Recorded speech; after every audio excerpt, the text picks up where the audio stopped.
Amidst the replays we're currently resharing on this little season break, this one probably has the most time specific references to exact events from 2 or 3 years ago. However, coincidentally, or maybe more accurately, unfortunately, it also doesn't feel all that different from the social discourse or social discord still happening today. In fact, there are actually more wars happening now throughout the world than the time I recorded this solo episode. So perhaps it's more important than ever to consider how we earn and spend our money. Now, before you hit next on whatever podcast player you're using, because I know you come to this show not expecting to talk about the state of the world and the economy and all of that stuff. But just bear with me for a second. Hang in there. Because this isn't purely a philosophical ramble on inequities throughout the world, although there is a tiny bit of that. The larger portion of this solo episode replay exists to help you walk through how to go about deciding what kind of life you dream of living before you decide what kind of business you might want to build. And no, I don't mean a ceramics business versus a crochet or a print on demand business. I'm talking about the type of business model that will actually give you the life you are envisioning. And yes, this applies to side hustles too. Because if you're envisioning never missing a kiddo's soccer match, well, maybe that doesn't work if you're also thinking that you're going to sell all of your work at in-person markets, right? Both of those things, I'm pretty sure, typically happen on Saturdays. Or if you want to take the leap to be a full-time maker so that you don't have to spend time on the computer anymore, but at the same time you're also thinking about mostly selling your work online, well, guess what? I have some unfortunate news for you, my friend. But we're going to get into all of these examples in a lot more depth, plus more, on this replay of episode number 217, right after a brief word from our sponsors. Today's episode is brought to you by the Rosenfield Collection of Functional Ceramic Art. The collection exists as an online source for research and inspiration, featuring photos of objects made by over 1,000 artists. The images are high quality and can be used with no permission required, making them a great source for students and teachers. To find out more, visit www.rosenfieldcollection.com. This episode is also sponsored by the Archie Bray Clay business, home of Bray Patch, a ceramic patching material that is best used for filling cracks and bonding breaks. Bray Patch can be applied to either green or bisqueware and fired up to cone 10. It fires paper white but can be tinted using your chosen clay body and be covered by opaque glaze or slip. Order anytime online at archiebrayclay.com. Now, on with the show. Welcome to the Maker's Playbook, the show where we talk all about what it's really like to make a living from the things you make. I'm your host, seasoned entrepreneur of 14 years, Rebecca Ikes Kara. When I originally started writing this solo episode, I had planned to discuss various business models and how it is important for you to decide first on the type of lifestyle you want to have, and then decide on the business model. But in between the beginnings of writing this and, well, now, once again, so much of how we view the world has changed.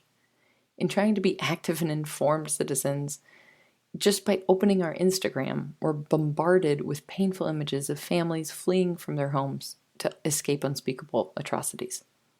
While on vacation, visiting family in Tuscany last month, which, to be honest, just saying out loud feels like it oozes with privilege alongside everything that's happening, I was struck with the unsettling realization that I was reading a book citing the work that was done almost 8 years ago to advance the rights of the LGBTQ community around the world at the UN, only to then open my phone and read the news headlines that night about how the rights of trans children here in the US are being stripped away.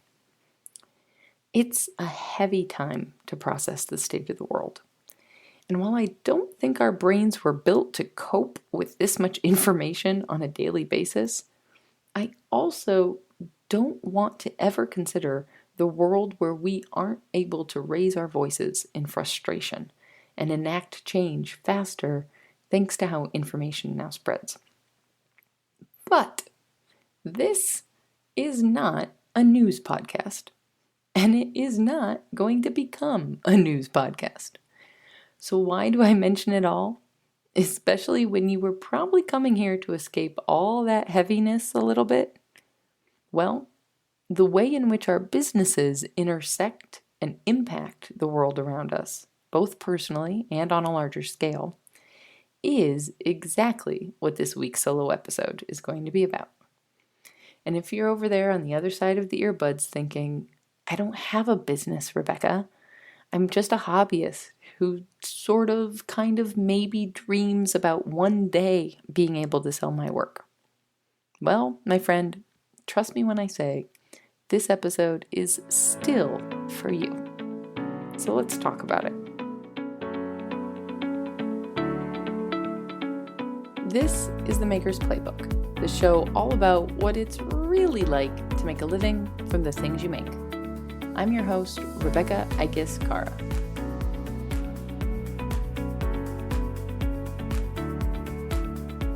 Okay, so the reason I bring this all up is because you probably know this podcast does focus quite a lot on how independent artists can build viable businesses.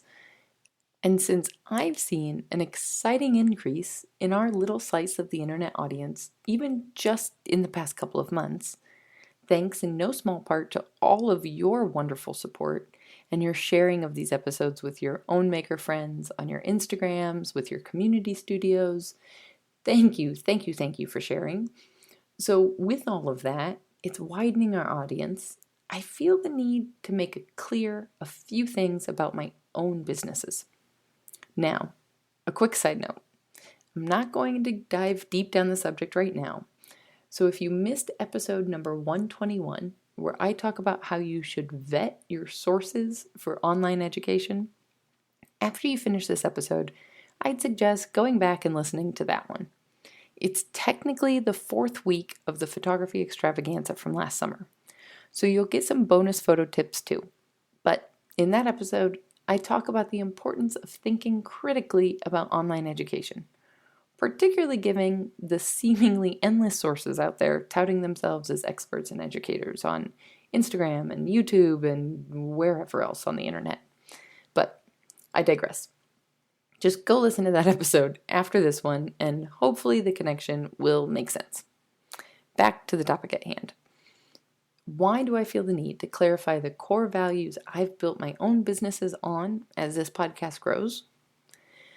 Well, because business is political.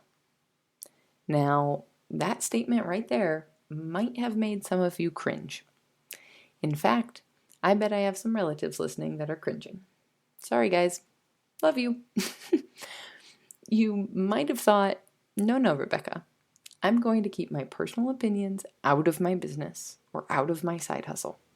I want to just take nice photos of my work, post it online, maybe sell it to some people, then move along with my day.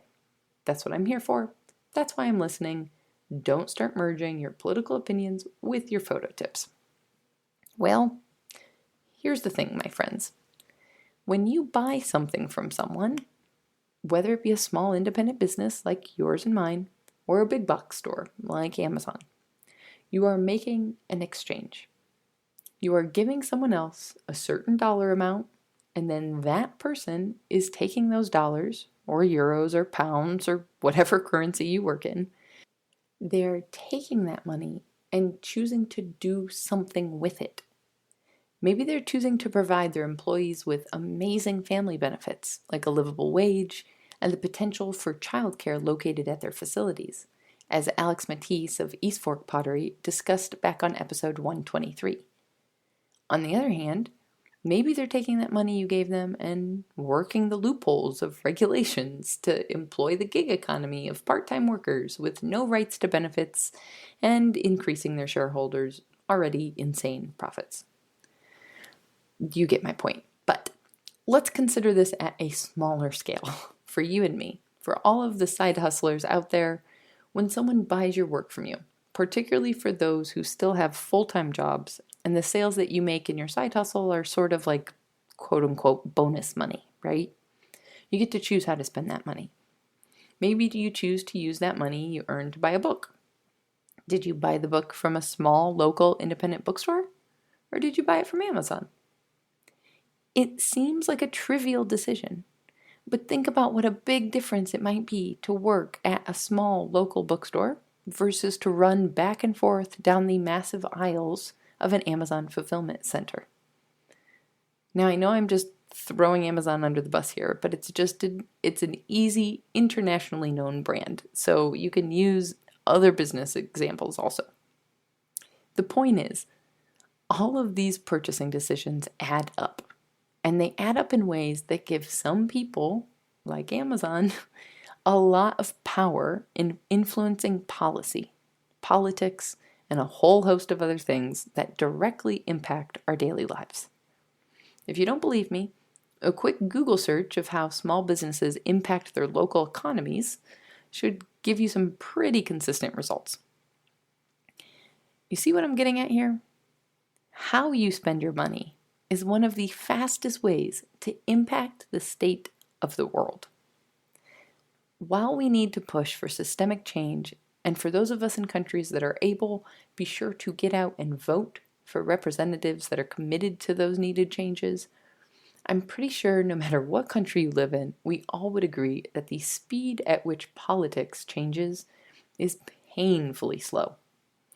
On the other hand, the speed of the economy and the power of money, well, that has some serious potential to make some big changes within our lifetime. Now, before I keep using these words that are probably making you inch closer and closer to wiping the mud off your hands and hitting next on your podcast player, you know the words I'm talking about. Sales, business, money, all the words that for some reason in the arts world are the greatest of taboos. Let's get real for a second. I started the Maker's Playbook because I wanted to have candid conversations with ceramicists and makers about how they actually make a living from the things they make. And so many of you seem to connect with the question of how to do that very thing. So why is it when I say make a living, the reaction is, yes, that's what I want to do. But when I say marketing, sales, or business, people stop making eye contact with me. Now, I know you can't actually make eye contact with me over this podcast, but I've had enough of these conversations in person to know what the reaction is. My friends, making a living from the things you make means you have to sell your work. Last time I checked, my mortgage lender was not willing to accept a new set of bowls in exchange for this month's payment, no matter how impressive Francesco's throwing skills are. Now, this discomfort in sales and marketing in the arts world is a whole different conversation for another episode, but I want to acknowledge it in the hopes that you'll stick with me here on this episode and keep your mind open to hearing those uncomfortable words. Even if you are just, and I'm using air quotes over here, just a hobbyist right now who wouldn't even say that you have a business. If you dream of being full-time, making your work, and having no other job, my friend, you are dreaming of owning a business. So, back to the matter at hand. Businesses being political. Why am I bringing it up before we dig into the myriad of different business models you can pursue to build the life of your dreams? Well, frankly, because at a time like this, when I'm presented with all the ways in which the world needs fixing, I find myself wondering what the hell I'm doing. How is talking about how to take better photos with your phone going to help refugees?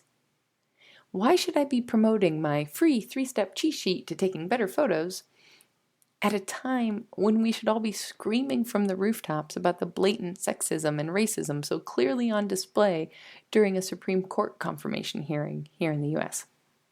Sometimes, honestly, my work feels a little disconnected. And I'm guessing you might feel the same way if one of your shop updates happens to collide with yet another terrible hate crime committed against the Asian community. So here's where I've landed.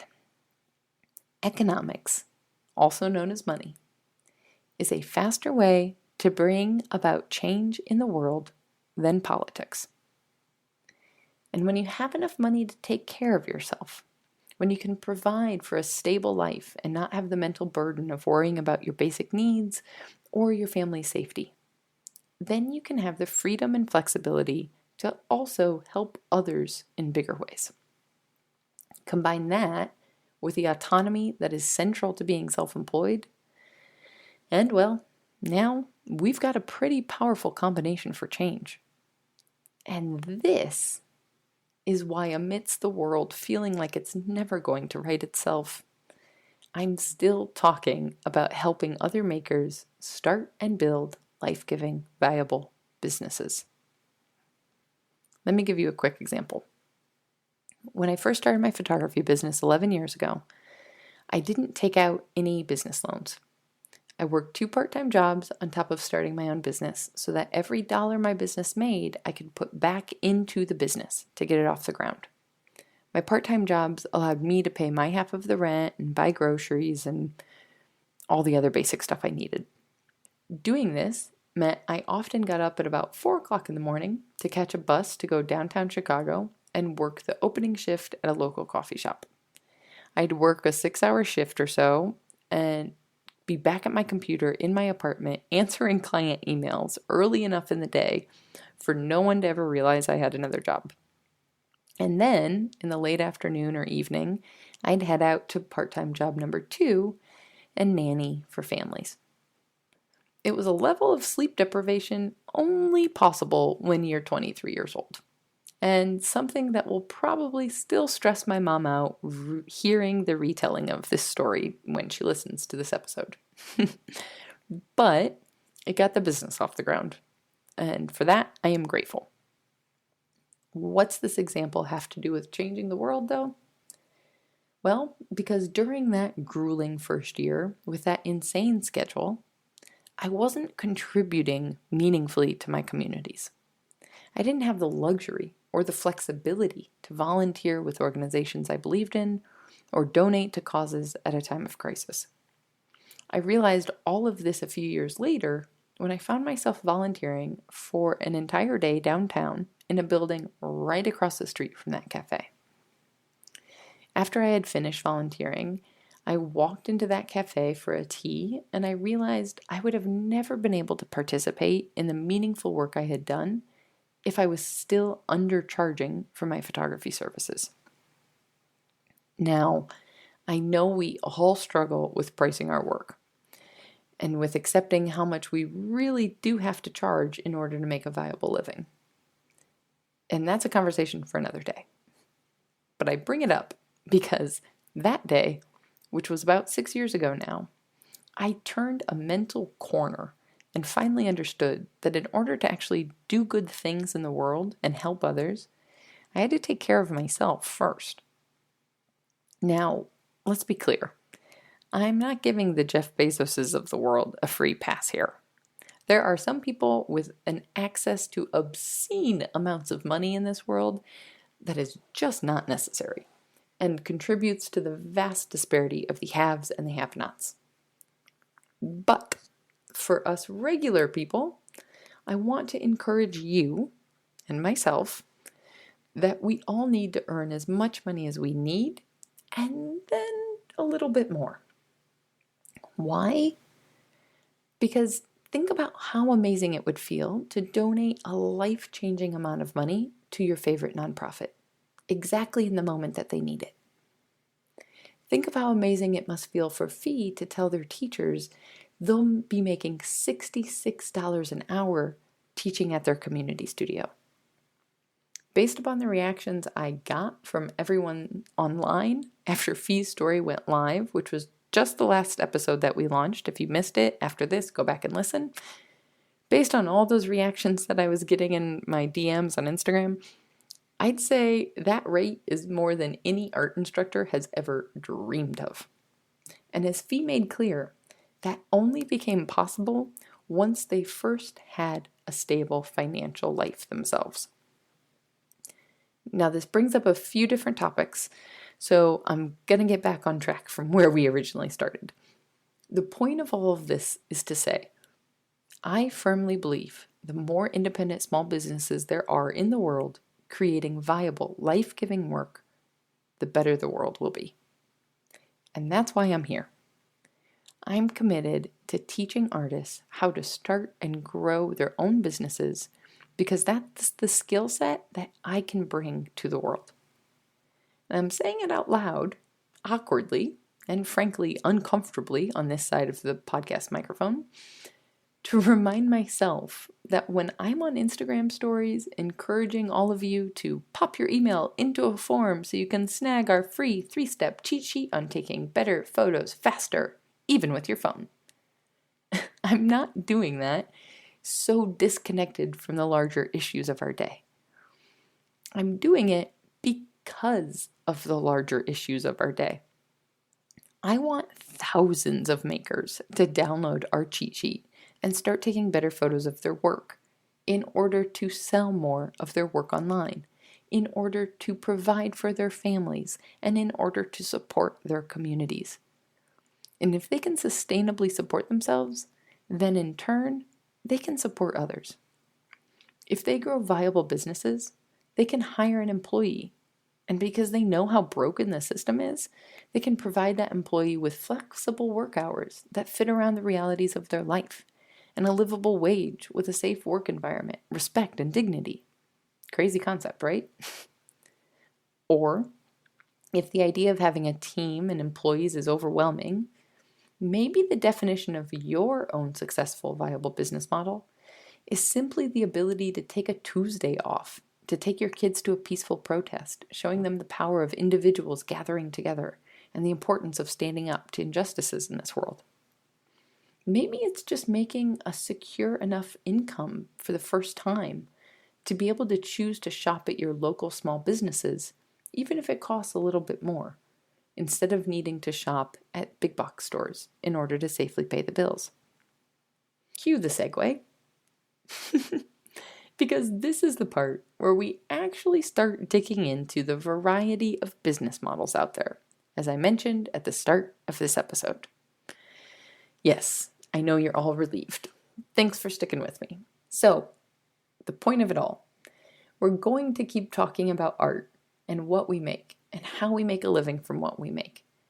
Not because we're oblivious to the big, heavy, massively important issues constantly facing the world as we know it, but precisely because of them. We can't all be doctors and diplomats and NGO leaders, but we can all find a way that our unique skill sets and passions can positively impact the world around us, big and small. At least that's what I'm telling myself right now. So, let's get you started on this dream, shall we? At the start of this episode, I mentioned the importance of deciding on what you want your life to look like first, and then deciding on your business model second. Before we get into those exact business models, let me explain what I mean by that a little bit more. I think I can safely assume that if you're listening to this podcast, then you have a hobby or a passion for some kind of craft. Maybe the especially muddy one of ceramics. And you love making your work. So when I say decide what you want life to look like first, you might immediately think of a life where you spend all day in the studio, your hands covered in clay. But I want you to take that and go about 5 steps farther. As I already mentioned, if you're making a living from the things you make, you need to sell that work. So how is it that you want to sell your work? If you're a classic introvert, you might want to sell your work online so that you can avoid having to stand in a booth at a busy market full of face-to-face small talk conversations with strangers all day long. But then at the same time, selling your work online means having to sort out the details of packaging and shipping, and if you want to sell internationally, you have to figure out customs, and it's a whole mess.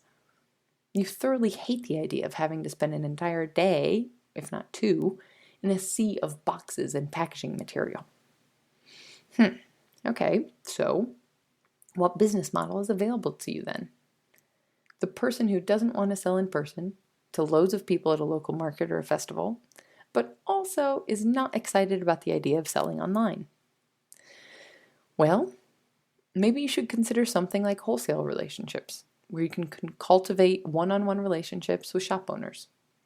They do the selling to the masses for you, but at the same time, you can personally drop off an order to a local boutique without having to stress about packaging up 100 individual items to 100 different mailing addresses.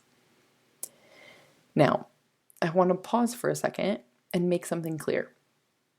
I'm not necessarily saying that this is the solution. I'm just giving you an example of how I want you to think through the question that I posed at the beginning. Defining what you want your life to look like first before deciding what your business will look like. So let me try that from a different angle.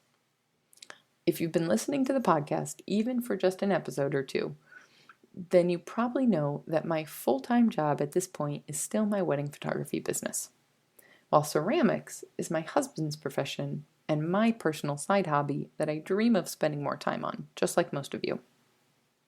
So when we go through this process of looking at the lifestyle created by a job, here's what it looks like with weddings. In the US, particularly in the Midwest region, which is where we live, most weddings happen between May and November on the weekends, particularly Saturdays. Meaning, my busiest time of year is from May to November. And we're talking busy in the kind of way that a maker's life is busy from like September to January in terms of the lead up and the intensity of holiday sales. Not just in the act of photographing weddings on those Saturdays for 10 to 12 hours, but also in preparing, processing, editing, and delivering all of that work. So let's set that alongside the fact that Francesco and I one day want to have a family and that we have family members overseas. For kids in the US, their extended holiday is summer vacation from basically June to the end of August, more or less. So in this hypothetical situation, if we wanted our hypothetical kids to have the chance to hang out with their cousins, the one time of year when we could hop on a plane and go to Italy without those hypothetical kids missing a significant amount of school would be between June and August. Are you starting to see how this whole deciding about life before deciding about business thing is pretty important? Because as it stands right now, these two different things, a career in wedding photography and quality time with family overseas, are pretty opposing forces, aren't they? Now, obviously, 12 years ago, I had no idea I'd be thinking about these things. Hell, I only met this man that I get to now call my husband 2 years ago. So, clearly, as your life and needs change, your business needs will change. But whether you are just in the dreaming stage about potentially starting a business, or if you're a decade in and realizing something's going to have to change, this same mental exercise, thinking about your ideal lifestyle first and then finding the right business model second, will still apply as your life changes and grows. So, now that we've talked about all of that, let's talk about those business models finally for a second, right? The way I see it, there are two major aspects to consider, specifically as a maker. First, how the work gets made and what that lifestyle looks like. And second, how the work gets sold and what that lifestyle looks like. So, first up, making the work. You might be thinking, well, duh, Rebecca, the reason I'm listening to this podcast is because I want to make more of my work, just like I'm doing right now. All right, Cool. So just like you're doing right now, how long does it take you to make that work? Sticking with the ceramics example, just for the ease here, hypothetically, how long does it take you to make something like a mug? And at the current price point you sell that mug for, how many mugs would you need to sell per month in order to provide for your life? And is the amount of time it's going to take you to make that many mugs a reasonable amount of time to plan for working in your studio every day, week, or month? For the potters and ceramicists out there, I'm talking specifically about the physicality of our work in particular. Can you sit down at the wheel for 6 hours, 5 or 6 days out of the week, if that's how long you need to make enough mugs per month to pay the bills? Now, I know going through all of this is probably feeling overwhelming, and I don't want you to get discouraged here. And there are plenty of solutions to this problem, and I'm not suggesting that in order to make a living as a ceramicist, the only option is to learn how to slip cast so that you can mass produce all of your pieces faster. No. That is obviously an option if you want that and if you like that idea, but it's not the only solution. And I'm sure that Kurt Hamley would tell you it's not that much of a time saver, all right? But maybe instead, going through this exercise makes you aware of the fact that if you want to go full time with this, then you're going to need to prioritize taking some classes on production throwing so that you can be more efficient with your time. Or maybe if you love sgraffito work or have highly decorative surfaces, it means you need to look into partnering with a production thrower who can sell you blank cylinders, and you can prioritize your time on your surface decorations rather than throwing and carving together. I don't want to get into the weeds on this too much with this particular subject, since this episode is already feeling pretty long-winded. Instead, I just want you to go through this exercise and maybe even consider journaling about what these different needs are, what it would really look like, and then as many different solutions to any of the sticking points that are coming up in your mind as you can think of. If you get stuck on coming up with those solutions, feel free to email me at rebecca@makers-playbook.com and we can brainstorm together.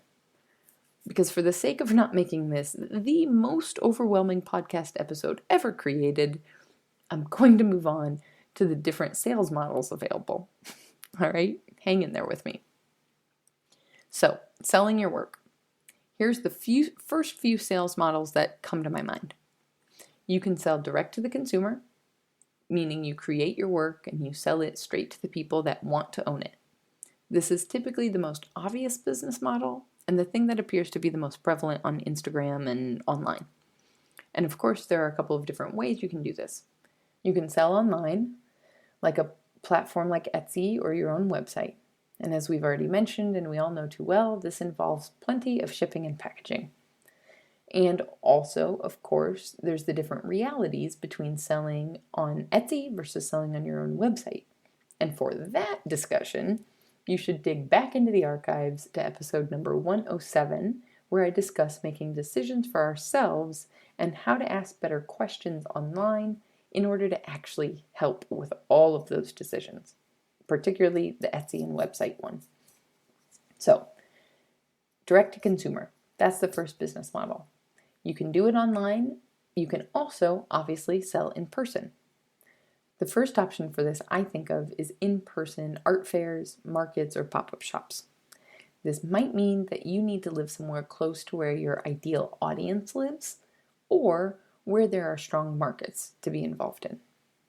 Or it might mean that your life will involve a bit more travel if you need to go from market to market and you don't live close. Essentially, you're trading the time spent in shipping and packaging for online sales instead with the time spent standing in some kind of booth or retail space or possibly traveling. Now, I'm listing off these different sales models as they come to mind. So if I've missed some, definitely tag me on Instagram at the Makers Playbook or send me a DM with other examples, because I'm sure there has to be other makers out there thinking up creative ways to run their businesses And those are precisely the people I want to be interviewing on the podcast.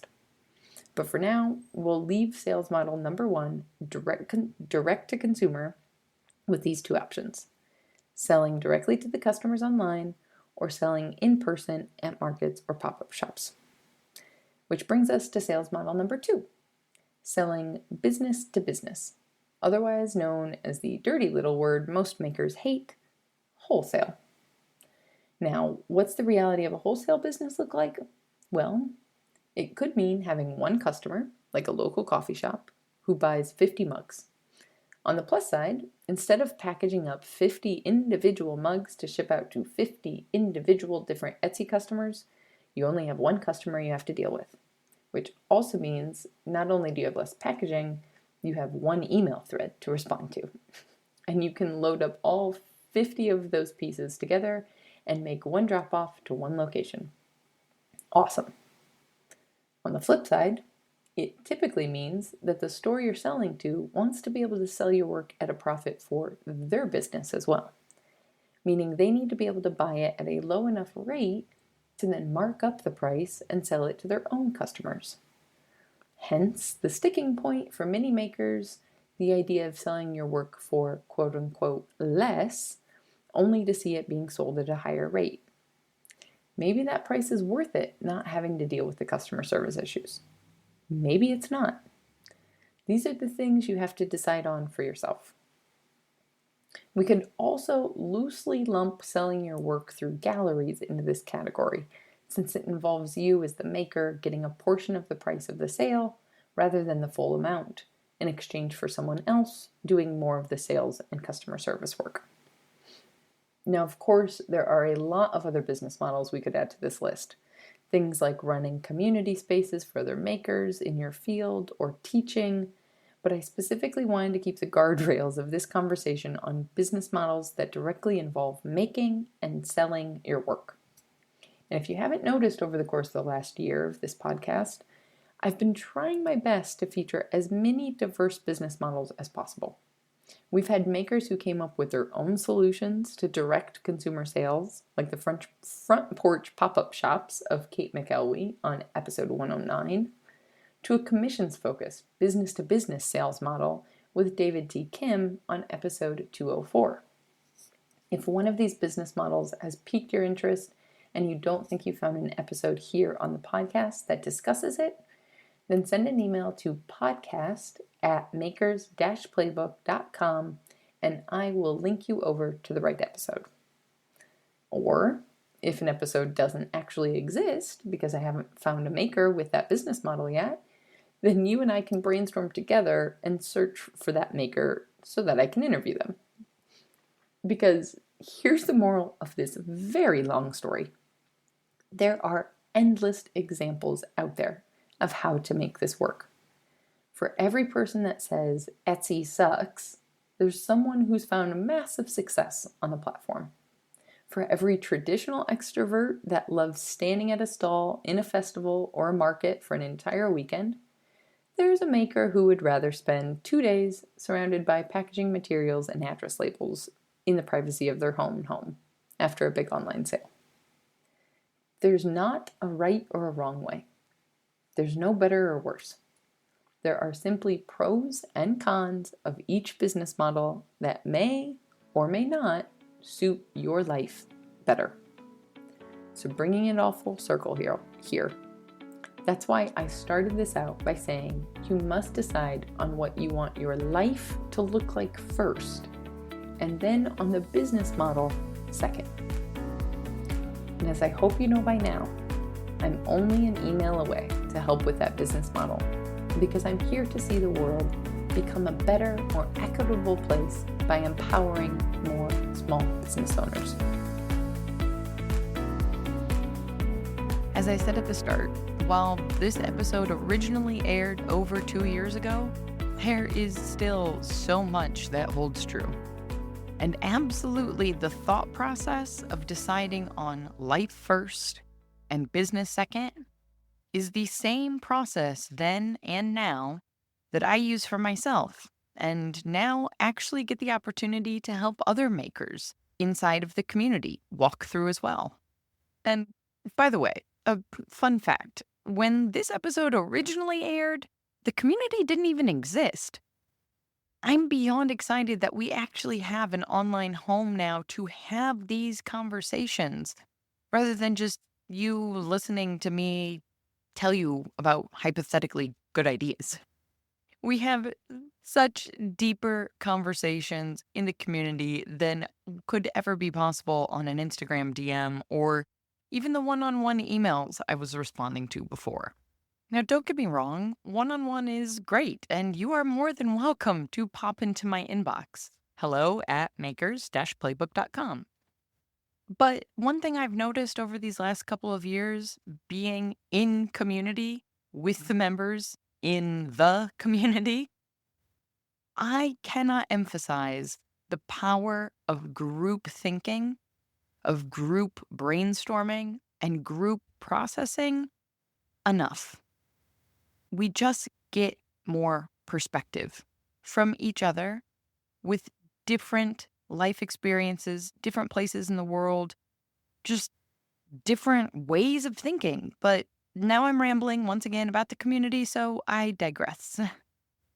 If you want more examples about how this whole life decisions before business decisions things work, the best quasi real time example that I can give you is for you to check out the launch series of episodes that I've been creating here on the podcast, where I share the experiences and pivots Francesco and I are making with our own small ceramics business. The most recent episode of this series might be particularly interesting because I dig into the million-dollar question: Etsy or your own website? And you just might be surprised by my answer. I'll put a link in the show notes to that entire series so you can check out the Etsy versus website episode, as well as our entire progression from the last couple of years. And of course, if you are feeling like having support from fellow colleagues would actually be as beneficial as you keep hearing me say it is, then come join us inside of the community. You can learn more about all the membership perks at makersplaybook.com/community. Once again, this episode was made possible in part thanks to our sponsors. Today's episode is brought to you by the Rosenfield Collection of Functional Ceramic Art. The collection exists as an online source for research and inspiration, featuring photos of objects made by over 1,000 artists. The images are high quality and can be used with no permission required, making them a great source for students and teachers. To find out more, visit www.rosenfieldcollection.com. This episode is also sponsored by the Archie Bray Clay business, home of Bray Patch, a ceramic patching material that is best used for filling cracks and bonding breaks. Bray Patch can be applied to either green or bisqueware and fired up to cone 10. It fires paper white but can be tinted using your chosen clay body and be covered by opaque glaze or slip. Order anytime online at archiebrayclay.com.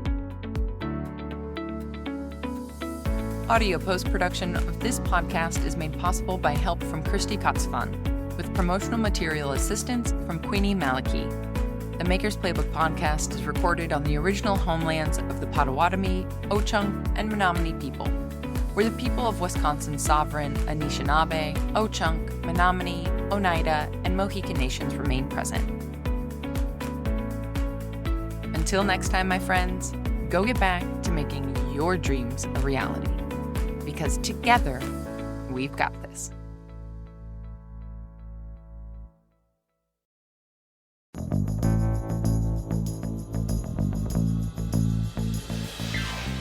This podcast is a production of the Brickyard Network, an extension of the Archie Bray Foundation for the Ceramic Arts. To find out more about our lineup of ceramic podcasts, visit brickyardnetwork.org.